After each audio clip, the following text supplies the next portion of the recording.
I'm Tiara, Hello, I'm Allie. and this is the Goddess Vibration. Welcome. So, I think when it comes to this topic, that we should probably just dive in because we're going to talk about divine connections, and there is no divine connection that is more contentious in the spiritual community than the twin flame concept. I can't even say it. Twin flame concepts. I don't know what it is. I don't know why everyone has this different idea of a twin flame. I don't know why everyone thinks that they're a twin flame, but we're going to clarify some of that in this episode because we have channeled messages straight from the source that clarifies everything. And you're not going to get that anywhere else than here on the Goddess Vibration. You guys are so lucky. Yeah, I'm just going to be honest with you. I have done tons of research on the twin flame journey, and I don't get it. I'm not a twin flame, and that's why I don't get it.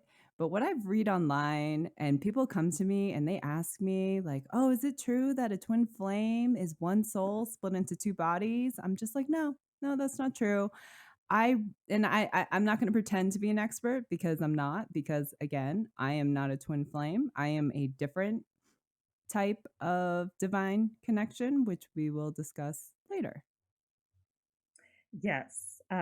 With that said, I'm going to add a little bit of clarity in regards to the whole twin flame split soul thing because uh, it's similar but it's different. So, like I said, a lot of this information that we're sharing with you guys today is coming from channelings. So, channelings of angels and channelings of specifically of an entity named Shakti, who was someone that I channeled a while back. I got connected to her through um, a process that was tied to Reiki. But what I was doing at that time was I was being attuned to an energy known as womb light, which is the divine feminine essence of Reiki energy. So that was a couple years ago, maybe like back in 2020 when I first went through that process of initiation for Moonlight.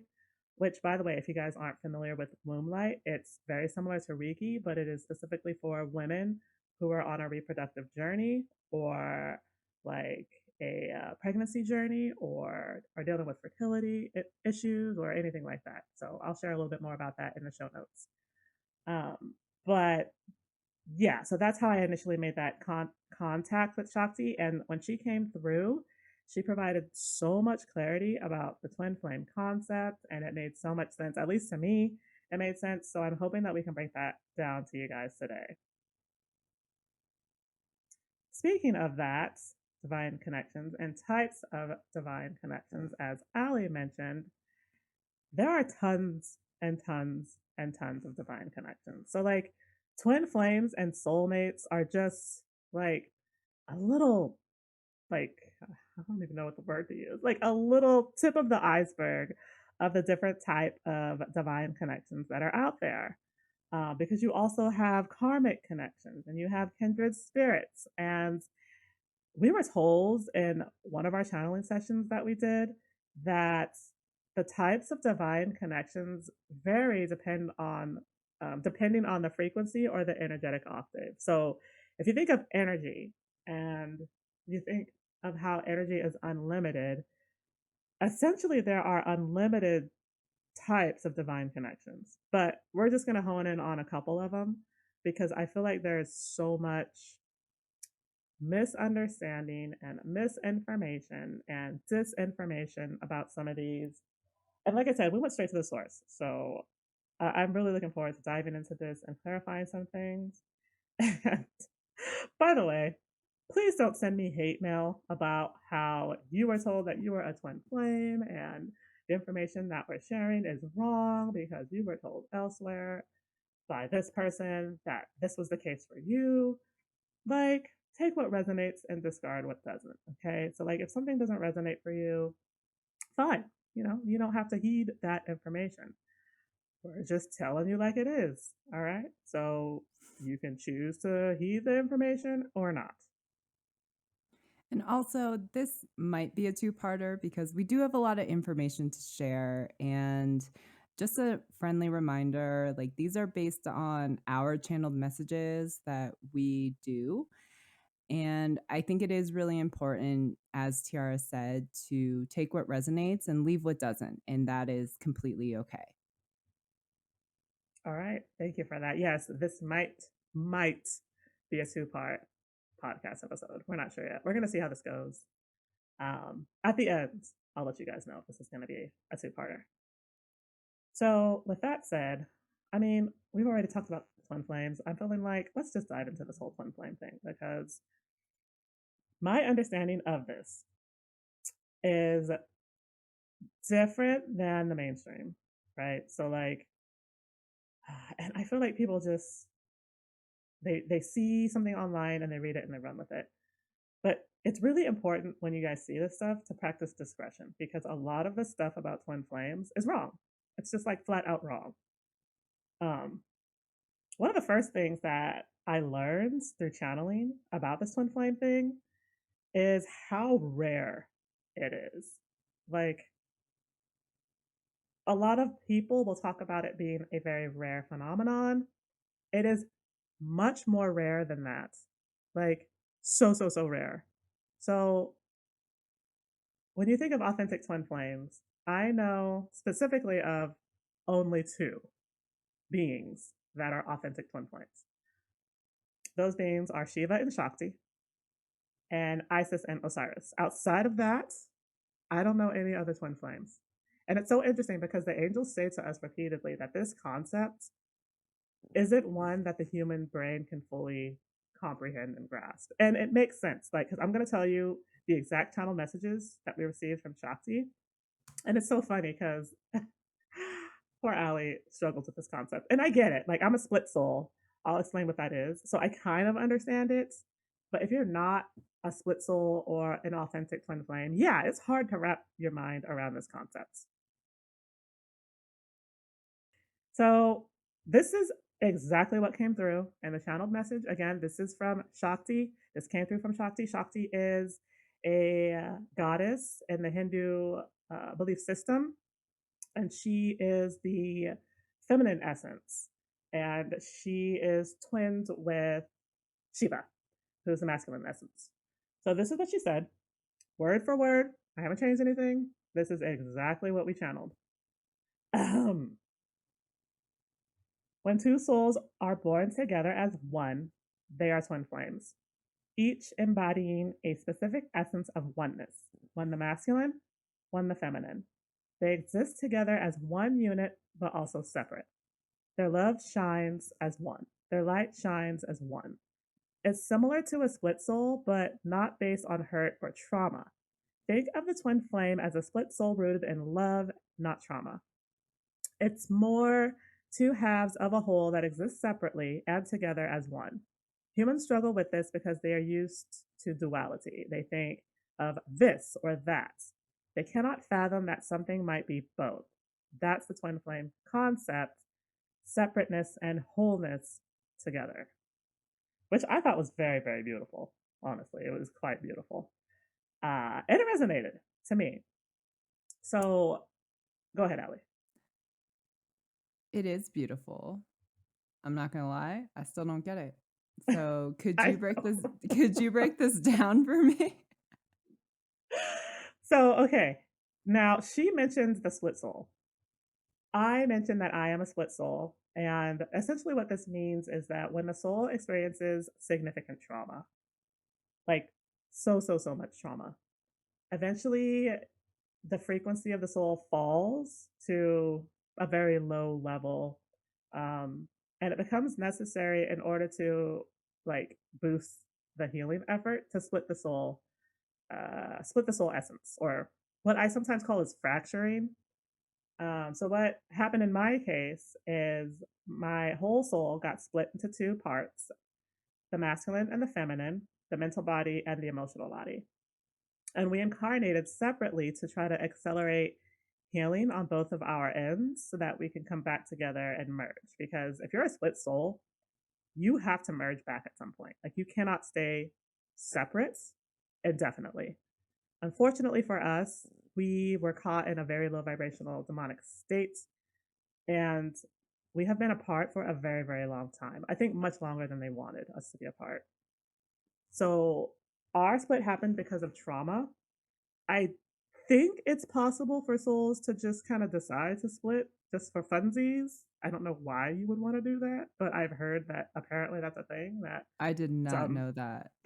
some souls will be like, "Hey, let's split for funsies," and go through this What? whole twin flame process because they want to experience the twin flame process, right? That's the way to do it if you really want to experience it. You have to split. Now, I don't know. I saw that information from a woman who channels twin flames and split souls. Now, I don't know how true that is. That channeling didn't come from me. That came from like her information. I'll include her information in the show notes.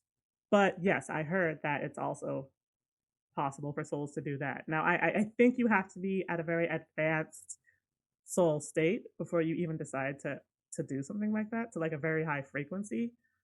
Um, but I think most souls, for the most part, don't choose that because the split soul journey is one of the hardest fucking journeys out there. Like, I don't know that there's any journey more difficult than the split soul journey because if you're a wounded split soul, you have to heal that shit on both ends before you're even considered for merge. And if you don't, your merge isn't going to happen. And when you're wounded like that, it is really, really hard to clear a lot of that stuff. So I think a lot of souls know that. And then they see like experiences like mine and they're just like, I'm cool. So that's just some of the information that I've gathered from twin flame versus split soul. They are different. Okay. Well, I still don't understand.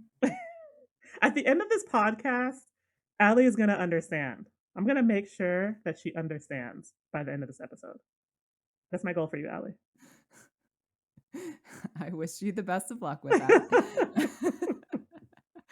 So No, that's what I mean. It's like, yeah, it's hard to wrap your head around these concepts. Like it really is. well, it is because again, I'm not a split soul and I'm not a twin flame. I've never done the twin flame journey.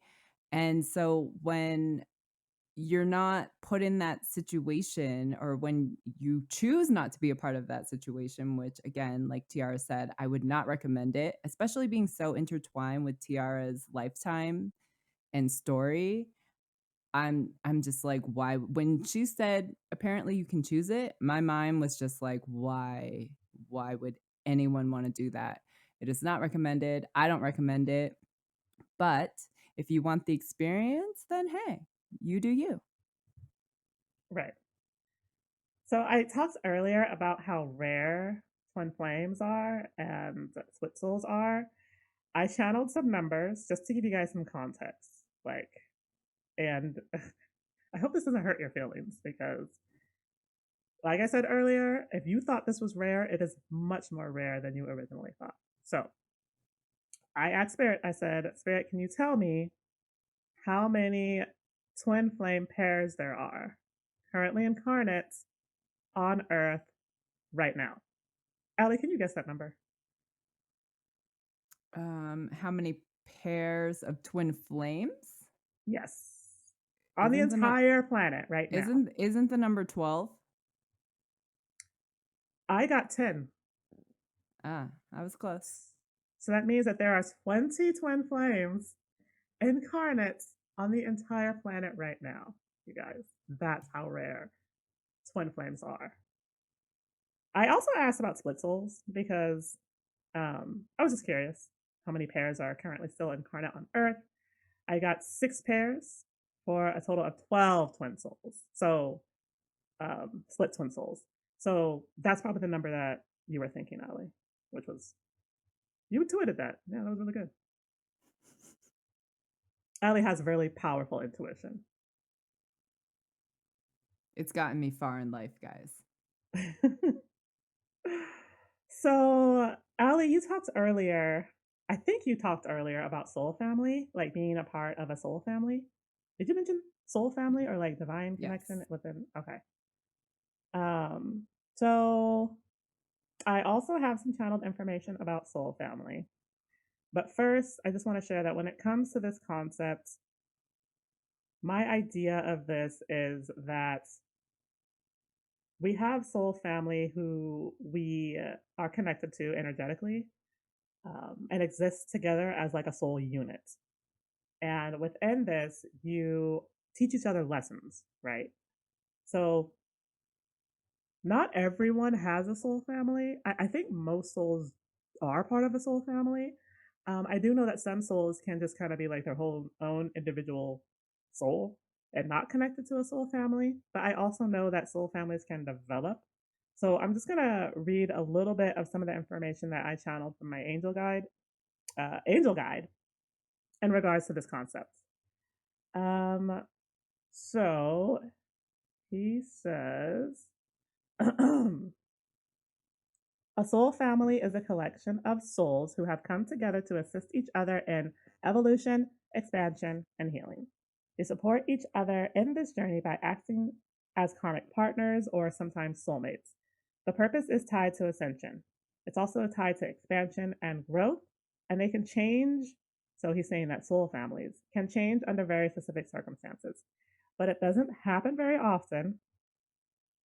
Soul families also have a group consciousness and a group frequency, which I thought was really interesting because I didn't realize that before. So, within a soul family, each soul has their own frequency, and then you have a whole group frequency.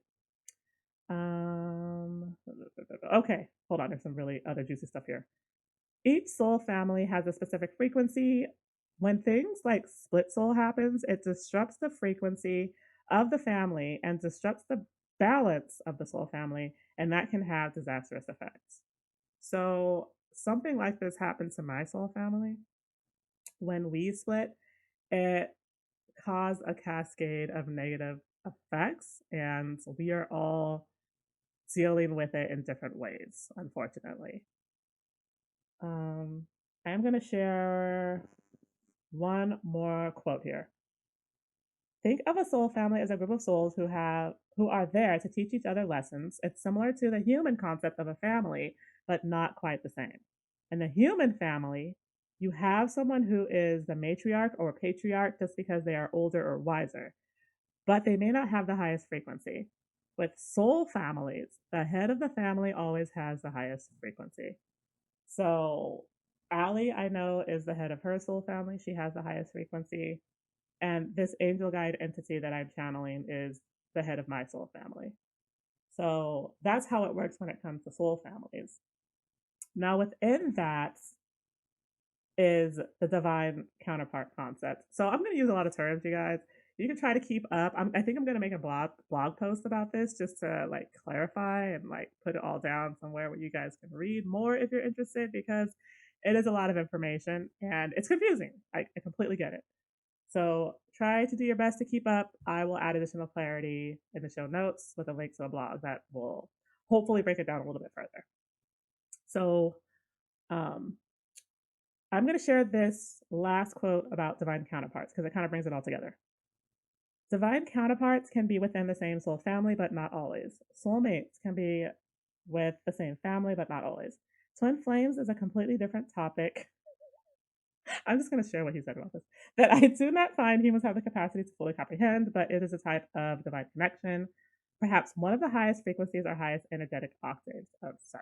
So when it comes to twin flames, they typically are like the highest frequencies, right? Um, for whatever reason, they just tend to be like that higher status energetically. Divine counterparts are typically entities of the same soul family. So it's it's not unusual that a lot of people are meeting people and feeling some type of very strong twin flame like connection and calling it a twin flame connection when in actuality it is probably someone in your soul family because it feels very, very similar. So I just wanted to add that little tidbit for some of you guys who are like, I have this connection with this guy. I can't explain it. It's really intense. It's nothing I've ever felt. I'm a twin flame. Unless you have channeled information from your Akashic records to confirm that you are a twin flame, because that's how you do it, you're likely interacting with someone who is a divine counterpart. So I hope that gives a little bit of clarity. I hope I didn't like hurt feelings or, make people feel bad. I'm just trying to share the information. So I am a divine counterpart. And as Tiara mentioned, I am the head of my soul family. I do carry the highest frequency. And I learned that I am a divine counterpart. For a while, I thought I was a twin flame because I didn't know. And I did all the research and I was like, okay, you're a twin flame. And for the longest time, like Tiara and I both thought that.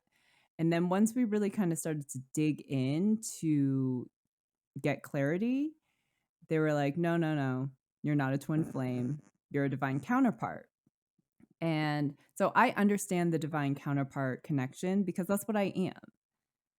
And there's a lot of really interesting information that comes with that. Like I said, I'm glad you shared that, Allie, because I think it's important that other people know that there's a good chance that what you're feeling in a connection with someone is a soul family member. As a matter of fact, it's more likely that you're feeling a connection to someone who is a part of your soul family than it is that it's a twin flame. Because again, twin flames and split souls or twin souls, I kind of use that term interchangeably. They're very, very, very rare. So if you guys are kind of wondering or wanting to get a sense of what a connection might be, again, the best way to get confirmation is to talk to someone who can channel the Akashic records. If you can't do that, it's likely that you're experiencing a connection of a member of your soul family. Now, I do want to talk a little bit about soulmates and how that plays into this because, again, we talked earlier about frequencies and like energetic octaves, right? So it is possible that you might be feeling a soulmate connection with a member of your soul family. And I think I have some channelings around that too. Let's see. Oh, yes, I do. So I'm going to share what Shakti said about this because within the whole divine counterpart concept, you can also have a soulmate connection with someone in your soul family. So I'm just going to share what she said. A soulmate can be a divine counterpart, as soulmates are often centered upon love. The love teaches a lesson, a very important lesson. It also teaches the soul that love can heal. It's meant to be a connection that is healing through the power of love. A divine counterpart is similar, but often entails people who are of the same soul family, although not always. Also, souls that are not of the same family can still come together to learn lessons. Energy is often assigned in this way to serve the purpose needed for the lesson. Divine connections overlap all the time. It depends on exactly what it is the soul is seeking to learn. Sometimes a lesson is necessary, particularly if there is karma involved. So I talked earlier about how soul families are meant to come together to teach lessons. So within that, oftentimes you will have divine counterpart connections that might be karmic or that might be soulmates because again we're talking about teaching each other lessons, right? So usually there is karma between the soul family members and within that you have a lesson. So again, I know a lot of words and a lot of fake terms, but I'm telling you guys straight from the source, you're not going to get it anywhere else. it's a lot. It's a lot of information. Um, it can be a little bit overwhelming, and I'm not gonna lie, I've been there. I still kind of am there. This was gonna be a tough episode for me because, like I said, I can't relate, or a lot of this doesn't resonate with me because I'm not a lot of these things. I'm part of a soul family. I have a divine counterpart. I have soulmates and kindred spirits. But outside of like twin flame, near twin, split soul, Oh, I'm that's none right, of the near those. twin. That's so funny. I actually completely forgot about the whole near twin concept. Um, Only a few people know of this term because it is something that comes from the Akashic records. Like, it's not a term that's frequently used or recognized, but I only know of it because I have a near twin. And a near twin is a soul that is assigned to assist you, usually someone that you have karma with, or maybe there's also a soulmate energy connected. Not typically of the same soul family sometimes. I know that for my case, my near twin is not of the same soul family. And the intent is for you to learn a very specific lesson that is meant to help you reach union with your twin flame or twin soul. Again, super, super rare, not very common. You'll really only see this word used when it comes to the Akashic records. Another term I see used a lot, and I feel like this term is misused often because I really feel like people don't understand the concept of karma. I see a lot of people referring to partners as karmic partners or karmic connections, and they're always framed as being negative or as being like dark or a clusterfuck. Like the relationship is a total clusterfuck in some way. And they're like, oh, this relationship is a clusterfuck. It must be karmic. A karmic connection basically is just a connection you have someone that is rooted in some type of past karma, like either from the past or from a past life, or maybe there's a lesson between you two that needs to be learned. I guess a lot of times these lessons are harsh or hard or difficult, or especially in the context of a relationship, they can be difficult to navigate. I get that. So I guess that's why oftentimes that term is used negatively, but it's karma isn't negative. And we speak of karma, at least I speak of karma as cause and effect, right? So like in a past life or in the past, something happened, there was an effect that either affected your soul or another person's soul. In future lives, that karma needs to be cleared, either through learning the lesson or releasing the hurt or, working through the trauma or something to balance out the cause and the effect. So I hope that makes sense and clarifies karma a little bit because I feel like karma and karmic connections get a bad rap. Um, I don't really even like using the term karmic partner. Like, I think that's silly. Not a karmic partnership. Like, yeah, maybe you're learning a lesson, but like, I don't know. I don't really like the term. But I just wanted to add some clarity to that because I see that used that way a lot. I can see where you're going with that. I was just kind of deep in thought there for a second when you were talking about how the term is used negatively, and you're right, it is. Yeah, it is. Um, Another divine connection, probably the last one that we're going to talk about, is one called the kindred spirits. And I did get a channeling around this. It was very brief. It was essentially describing how kindred spirits are like souls that are friends.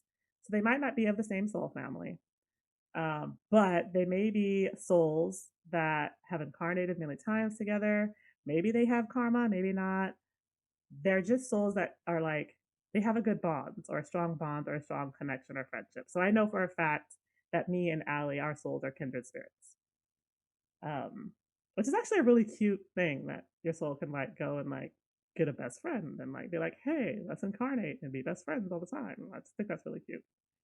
Um, so yeah, so when we're talking kindred spirits, we're talking like souls or souls connections that are rooted in like friendship or bondedness of some sort.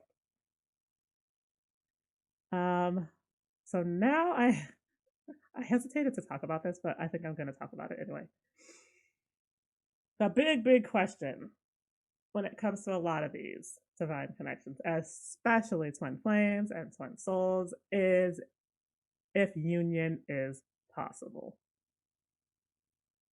The Oh. answer to that is complicated because, like, in theory, union should be possible for every divine connection, right? Like, if the souls want that, they should be able to get that. The problem comes in when we let things like ego and trauma and wounding interfere with a process that should be rooted entirely in surrender. And that is when we start to get resistance, and that is when we start to get like the hurt and the triggering and the running and the chasing and these other terms that are complete and total distractions from the purpose of the journey, which is really about healing and ascension. So for me, I know that we are required to unite, like it's in our soul agreements. Union is in our soul agreements. Now, the process of getting there has not been very easy. And for a long time, I wasn't sure that we were meant to unite because I didn't have all the information. But yeah, for us specifically, I know that in our soul agreements, union is in there. One of the ways that you'll know whether your souls are meant for union is again to go to the Akashic Records because it'll say in there whether or not you are meant for that. Um, Now, not all souls are meant for union. Like I know some souls keep that open. Like it'll kind of be like, oh well, if we get to union, that'd be great, but it's not like absolutely essential. So there's that too. And again, you won't really know unless you start like looking at the soul agreements. Is there any other way to find out outside of the Akashic? If you know someone who can like channel your spirit guides, or if you have the capacity or capability to talk to your spirit guides, I could see them wanting to under the right circumstances, I could see them sharing that information with you.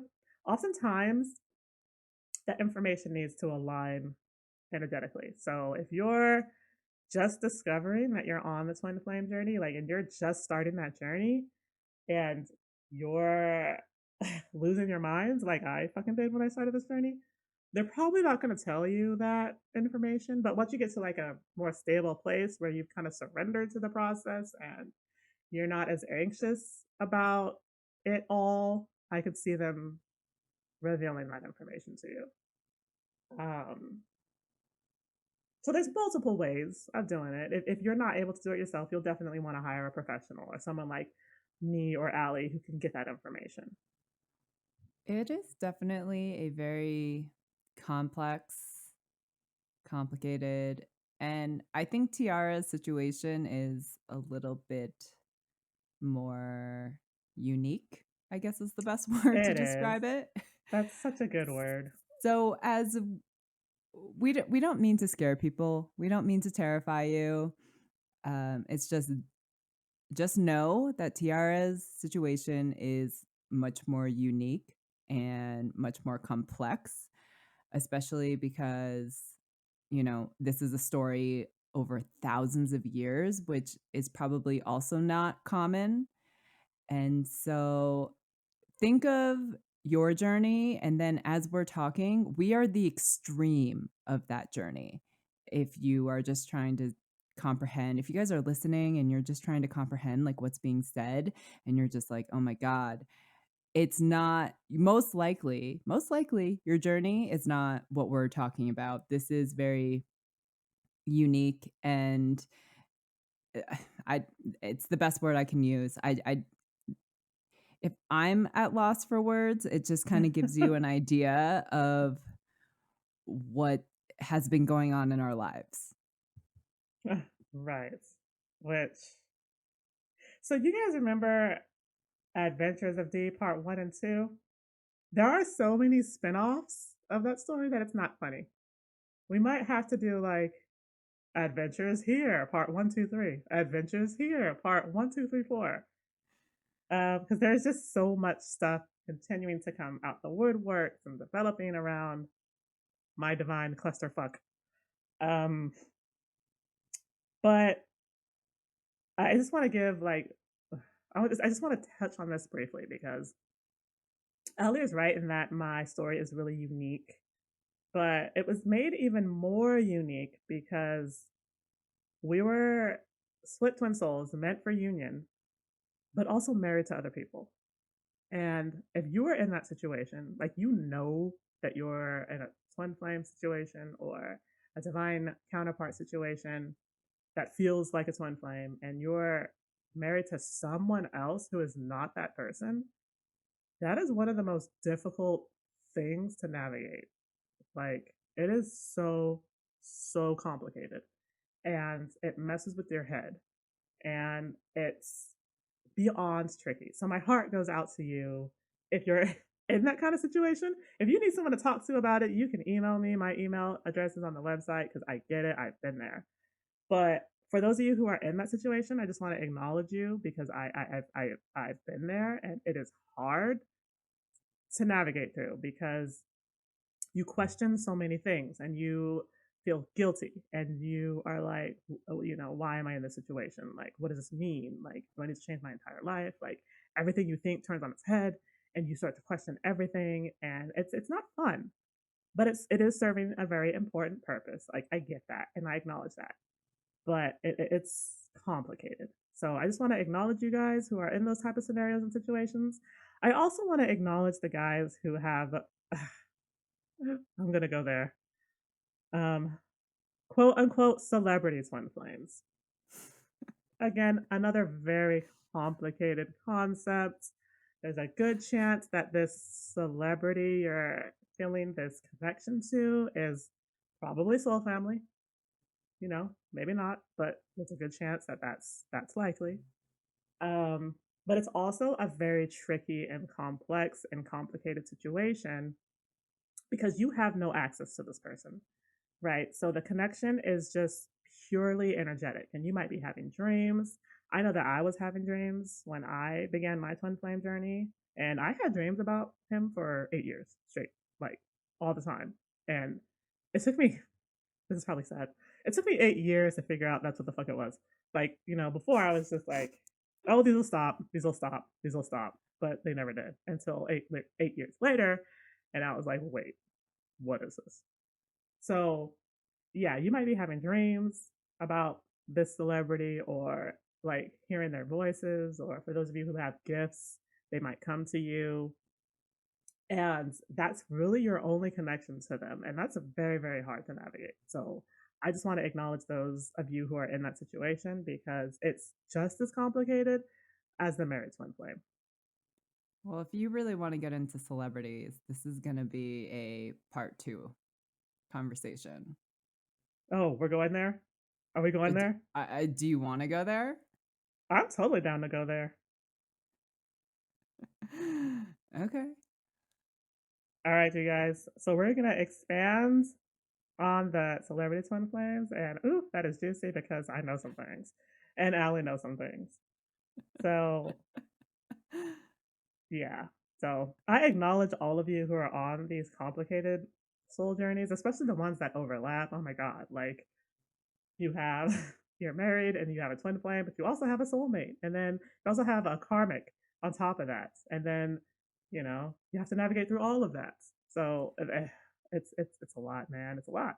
I think But the most important lesson, if you got through this episode, thank you. First of all, thank you.